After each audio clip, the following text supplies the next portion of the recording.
So I've got this gazebo here in my backyard and I am just loving it. My wife just loves it.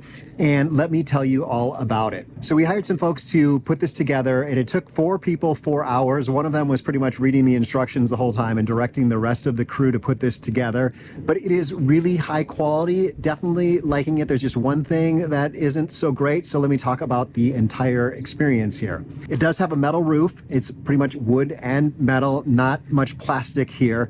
It does come, all the pieces are ready to go and you just put the whole thing together. So everything's kind of cut to fit. So you're not like sawing things and really trying to make things work. You need to know where each piece goes.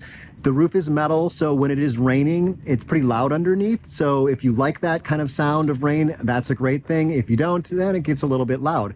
None of the pieces of wood are all that long, and some of them aren't like one big timber. They're actually pieces that are kind of put together, and including these along the front, you can see here, they're not continuous, but they're covered up by a metal bracket around them. The one thing we don't like about it is there's a rod across the back that holds some fabric to keep the back closed in, and the rod is not that great of a quality. We actually added some curtains and really shower rods around the front and the 2 sides, and we'll probably do that with the back too, so that it kind of feels a little bit more strong.